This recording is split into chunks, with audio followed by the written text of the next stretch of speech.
ಪ್ರಧಾನಿ ನರೇಂದ್ರ ಮೋದಿ ಅವರು ಕೊಟ್ಟಿರುವ ಒಂದು ಸ್ಟೇಟ್ಮೆಂಟ್ ಇಡೀ ದೇಶದ ಜನ ಆತಂಕಗೊಳ್ತಿದ್ದಾರೆ, ಚರ್ಚೆ ಮಾಡ್ತಿದ್ದಾರೆ, ಏನಾಗ್ತಾ ಇರಬಹುದು ದೇಶದಲ್ಲಿ ಅಂತ. ಅದ್ರ ಬಗ್ಗೆ ಚರ್ಚೆ ಮುಂದುವರಿಸೋಣ. ಆದರೆ ಅದಕ್ಕೂ ಮುನ್ನ ಮಂಡ್ಯದಲ್ಲಿ ಪರಿಸ್ಥಿತಿ ಹೆಂಗಿದೆ? ಪ್ರಧಾನಿ ನರೇಂದ್ರ ಮೋದಿ ಅವರು ಈ ರೀತಿ ಕರೆ ಕೊಟ್ಟ ಮೇಲೆ ನಿಜಕ್ಕೂ ಅಭಾವ ಇದೆಯಾ ಅನ್ನುವಂಥ ಆತಂಕದ ಮಧ್ಯೆ ಜನ ನೋಡಿ ಮುಗಿಬಿದ್ದಿದ್ದಾರೆ. ಅಯ್ಯೋ, ಮುಂದಿನ ದಿನಗಳಲ್ಲಿ ಸಿಲಿಂಡರ್ ಸಿಗುತ್ತಾ ಇಲ್ವಾ, ಪೆಟ್ರೋಲ್ ಡೀಸೆಲ್ ಸಿಗುತ್ತಾ ಇಲ್ವಾ, ಈಗಲೇ ಸ್ಟಾಕ್ ಮಾಡ್ಕೊಳ್ಳೋಣ ಅಂತ ಕೆಲವರು ಮುಂದಾದರೆ, ಕೆಲ ಬಂಕ್ಗಳಲ್ಲಿ ಆಲ್ರೆಡಿ ಅಲ್ಪ ಕೊರತೆ ಕಾಣಿಸ್ತಾ ಇದೆ ಅಂತೆ ಪೆಟ್ರೋಲ್ ಡೀಸೆಲ್ ವಿಚಾರಕ್ಕೆ ಸಂಬಂಧಪಟ್ಟಂತೆ.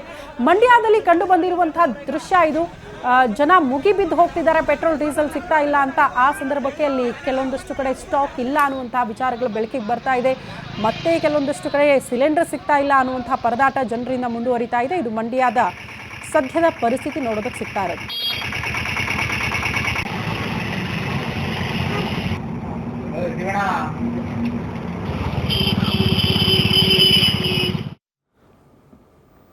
ಸ್ಟಾಕ್ ಇದ್ರೂ ಕೂಡ ಕೆಲವರಿಗೆ ಕೊಡೋದಕ್ಕೆ ಮುಂದಾಗಲ್ಲ. ಬ್ಲಾಕ್ ಮಾರ್ಕೆಟಿಂಗ್ ನಮ್ಮಲ್ಲಿ ನಮ್ಮ ಜನನು ಹಂಗೆ ಇದ್ದಾರೆ. ಪ್ಯಾನಿಕ್ ಬೈಯಿಂಗ್ ಅನ್ನೋದು ಬಿಟ್ಬಿಡ್ಬೇಕು. ನೀವು ಭಯ ಪಟ್ಟು ಈಗ ಏನೋ ಮೋದಿ ಹೇಳ್ಬಿಟ್ಟಿದ್ದಾರೆ ನಾಳೆ ಏನೋ ಸಿಗತ್ತೋ ಇಲ್ವಾ ಅಂತ ಹೋಗಿ ಪರ್ಚೇಸ್ ಮಾಡಕ್ ಹೋದ್ರೆ ಅವ್ರು ಏನ್ ಮಾಡ್ತಾರೆ, ಬ್ಲಾಕ್ ಮಾರ್ಕೆಟಿಂಗ್ ಸ್ಟಾರ್ಟ್ ಮಾಡ್ತಾರೆ. ಆಮೇಲೆ ಮೋದಿ ಅವರು ಇನ್ನೊಂದು ಪಾಯಿಂಟ್ ಹೇಳಿದ್ದಾರೆ, ಅದು ಇಂಪಾರ್ಟೆಂಟ್ ಫಾರ್ ನಮ್ಮ ಜನಕ್ಕೆ.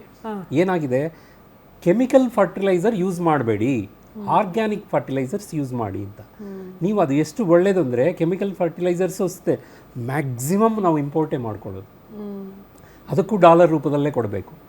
ಅವ್ರು ಹೇಳಿರೋದು .4 ನೋಡಿ, gold, crude oil, foreign trip, fertilisers, ಆಮೇಲೆ ಈ ಐಟಮ್ಸ್ ಎಲ್ಲನೂ ನಾವು ಡಾಲರ್ ರೂಪದಲ್ಲೇ ಕೊಡಬೇಕು. ಎಲ್ಲಿಂದ ತರ್ತೀರಿ ನೀವು ಡಾಲರಲ್ಲಿ? ಈಗ ಯುದ್ಧ ಬೇರೆ ನಡೀತಾ ಇದೆ. ಆಮೇಲೆ ಡಾಲರ್, ಈಗ ನಾನು ಅವಾಗಲೇ ಹೇಳಿದೆ ಅಲ್ಲ, ಡಾಲರ್ ವ್ಯಾಲ್ಯೂ ನಮ್ಮ ರೂಪಿಗಿಂತ ಎಷ್ಟು ಇದಾಗಿದೆ ಅಂತ ಮಾರ್ಕೆಟಲ್ಲಿ. ಆಮೇಲೆ ಶೇರ್ ಮಾರ್ಕೆಟ್ ವ್ಯಾಲ್ಯೂ ಡೌನ್ ಆಗ್ತಾ ಇದೆ. ಇದೆಲ್ಲ ನಾವು ಏನಾಗುತ್ತೆ ಅರ್ಥ ಮಾಡಿಕೊಂಡು, ಈಗ ನೋಡಿ ಜನ ಏನು ಮಾಡ್ತಾರೆ, ನಾನು ಮೀಡಿಯಾಗೂ ಅದನ್ನು ಹೇಳೋದು, ಮೀಡಿಯಾ ಅವರಾಗಿರಲಿ ಜನ ಆಗಿರಲಿ, ಭಯ ಪಡೋವಂಥದ್ದೇನಿಲ್ಲ. ನೀವು ತೋರಿಸೋವಾಗಲೂ ಅಷ್ಟೇ ಏನಾಗಿದೆ, ಭಯ ಪಡೋವಂಥದ್ದೇನಿಲ್ಲ. ನಾನು ಅದನ್ನು ಹೇಳೋದು, ನೀವು ಎಚ್ಚರಿಕೆ ಗಂಟೆ ಅಷ್ಟೇ ಇದು. ನೀವು ತಗೊಂಡು ಕೇರ್ಫುಲ್ ಆಗಿರಿ, ಸಿಗದೇ ಇರೋವಂಥ ಪ್ರಶ್ನೆ ಇಲ್ಲವೇ ಇಲ್ಲ. ಬಟ್ ಏನು ಗೊತ್ತಾ ಶ್ರೀನಿವಾಸ್ ಸರ್, ಈಗ ಮಾಧ್ಯಮದವರು ಇಷ್ಟು ತೋರಿಸ್ತಾ ಇದೀವಿ, ಅಟ್ಲೀಸ್ಟ್ ಹಿಂಗಿದೆ ವಾಸ್ತವ ಪರಿಸ್ಥಿತಿ ಅಂತ ಹೇಳ್ತಾ ಇದೀವಿ, ಅದಕ್ಕೆ ಆತಂಕ ಕಾಣಿಸ್ತಾ ಇಲ್ಲ ನಿಮಗೆ? ಇಲ್ಲ ಅಂದ್ರೆ ಜನ ಫುಲ್ ಆತಂಕ ಬಿದ್ದು ಬೇಕಾದ್ರೆ ಸ್ಟಾಕ್ ಮಾಡ್ಕೊಳ್ಳೋಕೆ ಮುಂದೆ ಕರೆಕ್ಟ್ ಅವೇರ್ನೆಸ್ ನೀವು ಕೊಡ್ತಾ ಇದ್ದೀರಿ. ಈಗ ನಾನೀಗ ನಿಮ್ಮ ಥ್ರೂ ಚಾನಲ್ಲೇ ನಾನು ಇದು 4ನೇ ಸಲನೂ ಏನೋ ಬರ್ತಾ ಇದ್ದೀನಿ. We are giving what ever the possible ಇದು ಇಸ್ ದೇರ್. ಇದೆಲ್ಲದಕ್ಕೂ ಕೂಡ ಕಾರಣ ಕೊಲ್ಲಿ ರಾಷ್ಟ್ರಗಳ ಮಧ್ಯದ ಯುದ್ಧನೇ, ಬೇರೆ ಯಾವುದೂ ಇಲ್ಲ. ಈಗ ನೀವು ಇಷ್ಟು ವರ್ಷ ನಡೆಸ್ಕೊಂಡು ಬಂದಿದ್ದಾರೆ, ಯುದ್ಧದಿಂದ ಈ ತರ ಆಗಿದೆ. ಹೊತ್ತು ಯುದ್ಧ ಇಲ್ಲ ಅಂದ್ರೆ ಆಗ್ತಾ ಇತ್ತಾ? ಅದು ಯೋಚನೆ ಮಾಡಬೇಕು. ಈಗ ಯುದ್ಧದಿಂದ ಪೆಟ್ರೋಲ್ ಡೀಸೆಲ್ ದರ ಈ ಯುದ್ಧ ಪಕ್ಕಕ್ಕಿಟ್ಟು ನೋಡಿದ್ರು ಕೂಡ ನ್ಯಾಚುರಲಿ ನಮಗೆ ಈ ಪೆಟ್ರೋಲ್ ಡೀಸೆಲ್ ದರ ಜಾಸ್ತಿ ಆಗೋದು ಅಂತಾರಾಷ್ಟ್ರೀಯ ಮಟ್ಟದಲ್ಲಿ ಕಚ್ಚಾ ತೈಲ ಬೆಲೆ, ಕ್ರೂಡ್ ಆಯಿಲ್ ಜಾಸ್ತಿ. ಈಗ ಏನಾಗಿದೆ, 3 months ಬ್ಯಾಕು $83 ಇತ್ತು, ಈಗ $120 ಆಗಿದೆ ಒಂದು ಬ್ಯಾರಲ್ಗೆ. ಸೊ ನೀವೇನಾಗತ್ತೆ, ಅಲ್ಲಿ ಜಾಸ್ತಿ ಆದ್ರೂ ಇವ್ರು ಇನ್ನೂ ಮಾಡಿಲ್ವಲ್ಲ ನಮಗೆ, ಅದನ್ನು ಯೋಚನೆ ಮಾಡಬೇಕು ನಾವು. ಯಾಕೆಂದ್ರೆ ಬಿಕಾಸ್ ಸ್ಟಾಕ್ ಇಟ್ಟಿದ್ದಾರೆ, ಈಗಲೂ ಸ್ಟಾಕ್ ಇದೆ. ಸ್ಟಾಕ್ ಇಟ್ಟಿದ್ದಾರೆ ಶ್ರೀನಿವಾಸ್ ಸರ್. ಎಲೆಕ್ಷನ್ ಅಂತ ಸೈಲೆಂಟ್ ಆಗಿದ್ರೆ ಇಲ್ಲ, ಅದು ತಪ್ಪು. ಎಲೆಕ್ಷನ್ ಅಂತ ಇಲ್ಲ, ಎಲೆಕ್ಷನ್ ಈಗಲೂ ಅಷ್ಟೇ. ಆದ್ರೂ ಏನಾಗಿದೆ, ಇವಾಗ ಚೈನಾಗೆ ಹೋಗ್ತಾ ಇದ್ದಾರೆ ನಮ್ಮ ಅಮೆರಿಕನ್ ಪ್ರೆಸಿಡೆಂಟು. ಈಗ ಇರಾನ್ ಅವರು ಒಪ್ಪಲಿಲ್ಲ. ಇವ್ರು ಏನೇನು ಮಾತಾಡ್ತಾರೋ, ಈಗ ಯುದ್ಧ ಸ್ಟಾರ್ಟ್ ಆದರೆ ಯಾವಾಗ ಸ್ಟಾರ್ಟ್ ಆಗುತ್ತೆ, ಮತ್ತೆ ಯಾವಾಗ ನಿಲ್ಲುತ್ತೆ ಗೊತ್ತಿಲ್ಲ, ಯಾರ್ಯಾರು ಏನು ಮಾಡ್ತಾರೆ ಗೊತ್ತಿಲ್ಲ. ನಮ್ಮ ಕೇರ್ ನಾವು ತಗೊಳ್ಳೇಬೇಕಲ್ಲ. ಏನಾಗಿದೆ ಅಂದರೆ, ಈಗ ನೀವು ಹೊರಗಡೆ ಮಾರ್ಕೆಟಲ್ಲಿ ನೀವು ಹೊರಗಡೆ ಮಾರ್ಕೆಟ್ಗೆ ಹೋಗ್ತೀರಿ, ಏನಾದರೂ ಸಿಗಲಿಲ್ಲ ಅಂದರೆ ತೊಗೊಂಡು ಮನೇಲಿ ತಗೊಂಡು ಇಟ್ಕೊಳ್ತೀರಿ. ಸೊ ಆ ಥರ ನಮ್ಗೇನಾಗಿದೆ, 70% ಸ್ಟಾಕ್ ಇದೆ. ಈ ಸ್ಟಾಕ್ ಒಳಗಡೆ ನೀವು ಕೋಆಪರೇಟ್ ಕೊಟ್ಟರೆ ಇದು ಎಕ್ಸ್ಟೆಂಡ್ ಆಗುತ್ತೆ ಸ್ಟಾಕು. ಅಷ್ಟರೊಳಗಡೆ ನಾವು ತರಿಸ್ಕೊಳ್ತೀವಿ. ರೇಟ್ ರೈಸ್ ಮಾಡೋ ನೆಸಿಟಿ ಇರಲ್ಲ. ಇಲ್ಲ ಅಂದರೆ ನಾವು ರೇಟ್ ರೈಸ್ ಮಾಡಲೇಬೇಕಾಗತ್ತೆ. ಈಗ ನಾನು ಆಪ್ಷನ್ ಕೊಟ್ಟೇ ಇಲ್ಲ. ನೀವು ಸಂಸಾರ ನಡೆಸ್ತಾ ಇರೋವಾಗ ನೀವು ಸಾಲ ಮಾಡಬೇಕು, ಇಲ್ಲ ಖರ್ಚು ಕಡಿಮೆ ಮಾಡ್ಕೋಬೇಕು. ಖರ್ಚು ಕಡಿಮೆ ಮಾಡಿ ಅಷ್ಟೇ, ಸಾಲ ಮಾಡೋದು ಬೇಡ, ಆರ್ಥಿಕ ಬಿಕ್ಕಟ್ಟು ಬೇಡ. ಮಾನ್ವಿತ್ ಅವರು ಏನಾದ್ರು ಪ್ರಶ್ನೆ ಇದೆಯಾ ನಿಮ್ಗೆ, ಏನಾದ್ರು ಆತಂಕ? ನೋಡಿ ಮೇಡಮ್, ಅಕ್ಕಪಕ್ಕದ ಮನೆಯವ್ರ ಜಗಳಾಟದ ಮಧ್ಯ ನಮ್ಮ ಮನೆಯಲ್ಲಿ ಏನ್ ಅಡ್ಗೆ ಮಾಡ್ಬೇಕು, ಏನ್ ತರಬೇಕು, ಏನ್ ತರಬಾರ್ದು, ಅದ್ರ ಮೇಲೆ ಕಡಿವಾಣ ಹಾಕ್ದಂಗಿದೆ. ಅವ್ರು ಯಾರೋ ಜಗಳ ಮಾಡ್ತಿದ್ದಾರೆ, ಇನ್ನೆಲ್ಲೋ ನಡೀತಾ ಇದೆ. ಆದ್ರೆ ಅನುಭವಿಸ್ತಾ ಇರೋದು ನಾವೊಬ್ರೇ ಅಲ್ಲ, ಎಷ್ಟೊಂದು ದೇಶನೂ ಅನುಭವಿಸ್ತಾ ಇದ್ದಾರೆ. ಈ ಡೊನಾಲ್ಡ್ ಟ್ರಂಪ್ಗೆ ದೇವ್ರು ಯಾವಾಗ ಒಳ್ಳೆ ಬುದ್ಧಿ ಕೊಡ್ತಾನೋ ಅಂತ. ಯಾವಾಗ ಈ ಯುದ್ಧ ನಿಲ್ಲುತ್ತೋ, ಯಾವಾಗ ಇದೆಲ್ಲ ಈ ಬಿಕ್ಕಟ್ಟಿನ ಅಲ್ಲ ಇತ್ತೀಚೆಗೆ ಚಿನ್ನ ಏನಾದ್ರು ಪರ್ಚೇಸ್ ಮಾಡಿದ್ರ ನೀವು? ಚಿನ್ನ ತಗೊಂಡಾದ್ಮೇಲೆ ಇಂತ ಸ್ಟೇಟ್ಮೆಂಟ್ ಮೇಡಮ್ ನೋಡಿ, ಅಕ್ಷಯ ತೃತೀಯ ದಿನ ಹೋಗಿ ಪರ್ಚೇಸ್ ಮಾಡಿದ್ದುಂಟು. ಅಂದ್ರೆ ಮಾಡ್ಲೇಬೇಕಲ್ಲ ಅಂತ ಶಾಸ್ತ್ರಕ್ಕೋಸ್ಕರ ಒಂದ್ ಗುಲ್ಗಂಜಿ ಆದ್ರೂ ತಗೊಬೇಕು ಅಂತ ಒಂದ್ ಸಣ್ಣದೇನೋ ತಗೊಂಬಂದ್ವಿ. ಇವಾಗ ನೋಡಿದ್ರೆ ಓಕೆ, ಅವಾಗ ಏನು ಸ್ವಲ್ಪ ಚಿನ್ನ ತಗೊಂಡ್ವೋ ಅದೇ ಸಾಕೇನೋ ಅಂತ ಅನ್ನಿಸ್ತಾ ಇದೆ. ಓಕೆ, ದೇಶಕ್ಕೋಸ್ಕರ ಹೌದು, ಮೋದಿ ಅವ್ರು ಹೇಳಿದ್ರು ಭಾಷಣದಲ್ಲಿ, ಹಿಂದಿನ ಟೈಮ್ನಲ್ಲಿ ದೇಶಕ್ಕೋಸ್ಕರ ಚಿನ್ನಾನು ಕೊಟ್ಟಿರೋರು ಇದ್ದಾರೆ, ಅಷ್ಟೆಲ್ಲ ತ್ಯಾಗ ಮಾಡಿದ್ದಾರೆ, ನಾವು 1 ವರ್ಷದ ಕಾಲ ತಗೊಂಬೇಡಿ ಅಂತ ಅಷ್ಟೇ ಹೇಳಿರೋದು. ಓಕೆ, ಫಾಲೋ ಮಾಡೋಣ. ಬಟ್ ನಮ್ಮ ಗವರ್ಮೆಂಟಿಂದ ನಮಗೆ ಆ್ಯಸ್ ಕನ್ಸ್ಯೂಮರ್ಸ್ ಕೆಲವೊಂದು ಅವರು ಪ್ರಾಮಿಸು ಮಾಡಬೇಕಾಗತ್ತೆ. ಈ ಎಲೆಕ್ಟ್ರಿಸಿಟಿ ಬಿಲ್ನ ಏರಿಸ್ಬೇಡಿ, ಆಮೇಲೆ EV ಮಿಷಿನ್ಸ್ ಮೇಲೆ ಏನೇನು ಟ್ಯಾಕ್ಸ್ ಇದೆಯೋ ಅದನ್ನ ಸ್ವಲ್ಪ ಕಡಿಮೆ ಮಾಡಿ, ನಾವು ಶಿಫ್ಟ್ ಆಗ್ಬೋದು. ಅದಾದ್ಮೇಲೆ cooking oil, local cooking oil ಮೇಲೂ GST ವ್ಯಾಟು ಅಂತೆಲ್ಲ ತುಂಬಾ ಜಾಸ್ತಿ ತಗೊಂತಾರೆ, ಅದನ್ನಾದ್ರೂ ಇಳಿಸಿ.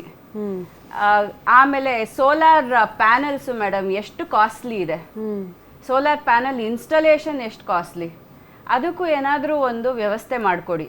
ಇದೆಲ್ಲ ಮಾಡಿಕೊಟ್ರೆ ವಿ ಆರ್ ಓಕೆ. ಅಟ್ಲೀಸ್ಟ್ ಅವ್ರಿಗೆ ವ್ಯವಸ್ಥೆ ಮಾಡ್ಕೊಡಕ್ ಆಗ್ದಲೇ ಹೋದ್ರು ಅದ್ರ ಮೇಲೆ ದರ ಏರಿಕೆ ಮಾಡಬೇಡಿ. ಶ್ರೀನಿವಾಸ್ ಸರ್, ನಮ್ಮ ಹತ್ರ ಇರುವಂಥ ಎನರ್ಜೀಸು ಅಥವಾ ಈಗಿರುವಂಥ ಸಮಸ್ಯೆಗಳು ಯಾವುದಕ್ಕಿಲ್ವೋ ಅದನ್ನಾರು ರೇಟ್ ಹೈಕ್ ಮಾಡಬೇಡಿ, ಅಟ್ಲೀಸ್ಟ್ ಪರ್ಯಾಯ ವ್ಯವಸ್ಥೆ ಮಾಡ್ಕೊಳ್ಳೋದಕ್ಕೊಂದು ದಾರಿ ಮಾಡಿಕೊಡಿ ಅಂತ. ಸೊ ಮೋಸ್ಟ್ಲಿ ಕೇಂದ್ರ ಆ ನಿಟ್ಟಿನಲ್ಲಿ ಒಂದು ಕ್ರಮ ತೆಗೆದುಕೊಂಡು. ಅದೇ ಈಗ ಸೋಲಾರ್ ಏನಾಗಿದೆ, ನಾವು ಕಂಪೇರ್ ಮಾಡಿದ್ರೆ ಲಾಸ್ಟ್ 20 ಇಯರ್ಸ್ಗೂ 10 ಇಯರ್ಸ್ಗೂ ಈಗ ರೇಟ್ಸ್ ಕಡಿಮೆನೇ ಆಗಿದೆ. ಏನಾಗುತ್ತೆ, ಸೋಲಾರ್ ಪ್ರೊಡಕ್ಷನ್ನು ಜಾಸ್ತಿ ಇದೆ. ಇವರು ಹೇಳ್ದಂಗೆ ಗೌರ್ಮೆಂಟ್ ಕೆಲವು ಮೆಷರ್ಸ್ ತಗೋಬೇಕಾಗತ್ತೆ, ನಾವು ಈ ಥರ ಪರಿಸ್ಥಿತಿಯಲ್ಲಿ ಈ ಥರ ಜಾಸ್ತಿ ಮಾಡಲ್ಲ ಅಂತ. ಬಟ್ ಏನಾಗಿದೆ ಅಂದರೆ, ನಾನು ಮೇಯ್ನ್ ಒಂದು ಹೇಳ್ತೀನಿ, ಯಾರು ನಾವು ಈಗ ಪೊಲಿಟಿಕಲ್ ಪಾರ್ಟಿಯಿಂದ ಬಂದಿಲ್ಲ, ಏನೂ ಇಲ್ಲ, ನಾವು ಗಿವ್ ದಿ ಅವೇರ್ನೆಸ್ ಅಷ್ಟೇ. ಈಗ ಏನಾಗಿದೆ ಅಂದರೆ, ನಮ್ಮ ಇಂಡಿಯಾದಲ್ಲಿ ಎಲ್ಲ ಕಡೆ ಫ್ರೀ ಬೀಸ್ ಅಂತ ಕೊಡ್ತಾ ಇದ್ದಾರೆ. ನಾನು ಒಂದು ಕೇಳ್ತಾ ಇಲ್ಲ, ಎಲ್ಲರಿಗೂ. ಏನಾಗಿದೆ, ಡೆವಲಪ್ಮೆಂಟ್ ಅನ್ನೋದು ಕಮ್ಮಿ ಆಗೋಗುತ್ತೆ. ನೀವು ಯಾವಾಗ ಫ್ರೀ ಬೀಸ್ ಕೊಡ್ತೀರೋ ಅವಾಗ ಅವ್ರಿಗೆ ಫಂಡ್ಸ್ ಬೇಕಾಗುತ್ತೆ. ಫಂಡ್ಸ್ ಎಲ್ಲಿಂದ ಬರುತ್ತೆ? ಇನ್ನೊಂದು ಕಡೆ ರೈಸ್ ಮಾಡಲೇಬೇಕು. ಈಗ ನೀವು ಇಲ್ಲಿ ಕೊಡ್ತಾ ಇದ್ದಾರೆ ಅಂದ್ರೆ ಇಲ್ಲಿ ತಗೊಳ್ಳೇಬೇಕು, ನೀವು ಕೈಯಿಂದ ಕೊಡೋಕ್ಕಾಗಲ್ವಲ್ಲ. ಅಲ್ಲ, ನನಗೆ ಅದೇ ಆಶ್ಚರ್ಯ ಆಗೋದು, ಈ ಗ್ಯಾರಂಟಿ ಯೋಜನೆಗಳೇನು ಸರ್ಕಾರ ತಮ್ಮ ಬೊಕ್ಕಸದಿಂದ ಕೊಡಲ್ಲ, ಜನ ಅರ್ಥ ಮಾಡ್ಕೋಬೇಕು. ನಮ್ದೇ ದುಡ್ಡು ನಮಗೆ ಕೊಡ್ತಾರೆ. ಈಗ ಅವ್ರನ್ನ ಕಿತ್ತು ಇವ್ರು ಕೊಡ್ತಾರೆ ಅಷ್ಟೇ. ಜನ ಅರ್ಥ ಮಾಡ್ಕೋಬೇಕು. ಏನಕ್ಕೆ ನೀವು ಅರ್ಥ ಮಾಡಿಕೊಂಡು ಆದಷ್ಟು ಏನಾಗಿದೆ, ಈ ಫ್ರೀ ಬೀಸಿಂದಾನೇ ಅರ್ಧ ಹಾಳಾಗ್ತಾ ಇರೋದು. ಈವನ್ ಸುಪ್ರೀಂ ಕೋರ್ಟು ಹೇಳಿದೆ ಏನಂತ, ಈ ಫ್ರೀ ಬೀಸ್ ಬಗ್ಗೆ ಸ್ವಲ್ಪ ಯೋಚನೆ ಮಾಡಿ ಅಂತ. ಆದರೂ ಎಲ್ಲೂ ನಿಲ್ತಾ ಇಲ್ಲ. ಎಲ್ಲ ಸ್ಟೇಟಲ್ಲೂ ಎಲೆಕ್ಷನ್ ಬಂದಾಗ ಫ್ರೀ ಬೀಸ್ ಅನೌನ್ಸ್ ಮಾಡ್ತಾ ಇದ್ದಾರೆ. ಆಮೇಲೆ ಅದನ್ನು ಸರಿಯಾಗಿ ಬಿಗಿನಿಂಗಲ್ಲಿ ಇನಿಷಿಯೇಟ್ ಮಾಡ್ತಾರೆ, ಆಮೇಲೆ ಕೊಡೋಕೆ ಸಾಧ್ಯ ಆಗಲ್ಲ, ಯಾಕೆಂದ್ರೆ ಫಂಡ್ಸ್ ಕಮ್ಮಿ ಆಗುತ್ತೆ. ಈಗ ನೀವು ಎಷ್ಟು ಅಂತ ನೀವು ರೇಟ್ ರೈಸ್ ಮಾಡ್ಕೊಂಡು ಹೋಗ್ತಾ ಇರ್ತೀರಿ. ಹೌದು, ಜನಸಾಮಾನ್ಯರಿಗೆ ಇದಾಗೆ ಆಗುತ್ತೆ. ಒಂದ್ ಕಡೆ ಕೊಟ್ಟಂಗೆ ಮತ್ತೊಂದ್ ಕಡೆ ಹೊರೆ, ಈ ರೀತಿ ಸಮಸ್ಯೆನ ಫೇಸ್ ಮಾಡ್ತಾ ಇರೋದು. ಹೇಳಿದೊಂದು ವಿಷಯ ಚೆನ್ನಾಗಿದೆ ಮೇಡಮ್.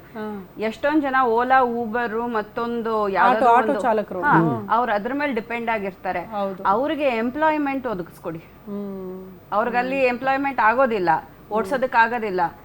ಗವರ್ಮೆಂಟ್ ಸೆಕ್ಟರ್ ಅಲ್ಲಿ ಕೊಡಿಸ್ತೀರಾ, ಅಥವಾ government aided, semi government, private sector ಅಲ್ಲಿ ಎಲ್ಲಾದ್ರೂ ಅವ್ರಿಗೆ ಜಾಬ್ ಕೊಡಿಸಿ, ಅವ್ರಿಗೂ ಸಂಸಾರ ಇರುತ್ತೆ ಅಲ್ವಾ? ಹೌದು ಹೌದು, ನಮ್ದು ಅದೇ ಪ್ರಶ್ನೆ. ಪಾಪ ಈಗ ಸಫರ್ ಆಗೋದು ಅದೇ ಬಡವರು, ಮಧ್ಯಮ ವರ್ಗದವರು.